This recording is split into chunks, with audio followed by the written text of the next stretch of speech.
Am I the a-hole for yelling at my niece after she laughed at my disabled child's voice? I, 34F, have a son, Lucas, 12M. I had a challenging pregnancy with many complications, and Lucas was born with several disabilities and medical conditions. Some of his conditions affect his voice slurs, and he stutters sometimes. He is very insecure about this, as it means people don't take him seriously, even though he is a very bright kid. This Friday evening there was a family gathering at my mother's house. My sister, 35F, and my niece Sarah, 15F, were both there. This is the first time Lucas had seen each other in a few years, and he was excited to see her again. When she arrived, Lucas came over and said hello to her. The whole time she had this strange look on her face, like she was holding back laughter, and I could tell Lucas was uncomfortable. This would happen every time he spoke. She would snigger a little and try to hide it or cover her mouth to hide it. Lucas looked super embarrassed, and I was getting angry. Eventually he said he wasn't feeling well, and my husband drove him home. My husband texted me telling me Lucas had started crying when he got in, as he was super upset after his cousin's laughter. I asked Sarah if she wanted to explain what Lucas had been saying that she found so funny. She went red and didn't answer. My sister said Sarah was just a kid and I couldn't expect her to respond any differently. I told my sister she needed to teach her kid not to be such an ignorant brat. Sarah got angry and said she wasn't a brat. I snapped and told her to shut up and stop acting like one. Sarah and my sister ended up leaving, and my parents said I took it too far. Am I the a-hole for making my sister sleep in the dog bed outside overnight?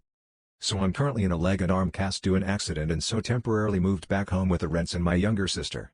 My parents are currently out of town, and so it was just me and my sister. My sister has a tendency of leaving her keys behind/losing them, and usually we have to open for her. She was going out for a party Friday night, and I warned her to triple check that she had her keys before she left. Surprise surprise, she left the keys behind, so she called me at like 3 a.m. drunk and telling me to open up for her. Getting up is missions in my condition, and I'd warned, so I told her straight up that I wasn't coming downstairs to open for her, so she should call a friend and stay there for the night. Hung up, then put my phone on do not disturb. She screamed my name for a while until one of the neighbors told her to shut up, and so she, instead of calling a friend, decided to sleep in the old dog bed outside. Found her there in the morning and woke her up to get inside. She was hella angry and yelled at me for making her sleep in the dog bed. She also found a tick on her later and blames that on me too. Am I the a-hole for saying to my parents that I won't give up my career and look after my brother once they've gone? Last week my parents phoned me asking me to come down the Friday just gone, as they want to talk to me about something important and they'd prefer to do it face to face. I agreed and came down Friday and we talked. My parents said that they've been delaying doing their wills for so long and decided it's finally time to get their affairs in order. I have a brother who's older than me, but he's autistic, and I don't know if nonverbal is the right word, as he can only say a few words like mom and dad, and although he's 26 it's more like he's a 10-year-old, if that makes sense. My parents told me they've got some sort of plan to go into the will, and they've said their plan is if one of them were to die first, then my brother will live with the lone parent part-time in a care home/assisted facility part-time to give the lone parent a break. Then if the lone parent dies, the plan is for my brother to come and live with me, and they will set some sort of trust up so that each month whatever he inherits goes into living costs. For example, if he inherited $100,000, not the actual amount, a trust would have been set up and $1,000 comes out each month to cover his living costs. Why I said my brother has the mind of a 10-year-old is because he can't do anything without the help of our parents, like getting him dressed, cleaned and ready, and helping him with tasks and activities. My family members take it turns at the weekend to have him, so my parents can have a break to relax and recuperate. I know it's wrong of me and I shouldn't be, but I'm not an emotional person and I'm not sympathetic as well. I said to my parents that I'm not giving up my career to look after him, and when they both die I won't be taking him in. My brother and sibling relationship is non-existent, and I also don't feel equipped to look after him. I am an honest person and will say that to me he would feel like a massive burden. I voiced my reasoning to my parents and I thought they would be more understanding. I basically feel he's better off in a place where people can actually help him and know what they're doing. I'm just not prepared to give up my career or anything for him. I also stated to my parents I'm more than happy to give up my half of the inheritance so the money can go on making sure he's looked after, like setting up a trust fund so if they died and he went into assisted living facility his bills are paid and there's an allowance for him each month. My parents are completely upset with me and are disappointed in me for this. I feel justified, but now I'm wondering if I've been a total bitch and an asshole when it's come to this. Am I the a-hole for telling my brother if he's going to be late, don't show up? I, 31F, and my husband, 29M. Got married a week ago. Yay. I spent 2 years planning my wedding and everything was great except for my brother's, 36M, tardiness with every event he came to. For context, my brother and I don't get along. Never have. I only invited him for my parents. Also, I was adopted, so he's not biologically related to me. He's always late, and in the past we've had to tell him an event was 2 hours earlier than it really was so he would be on time. He was late to my high school and college graduation and missed me walk both times.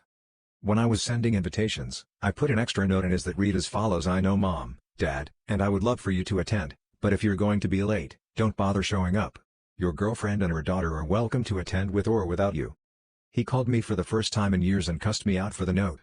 I held my ground and said I would still appreciate him coming to the wedding, but I not allowed to interrupt the ceremony by being late. He then called my parents and yelled at them as well.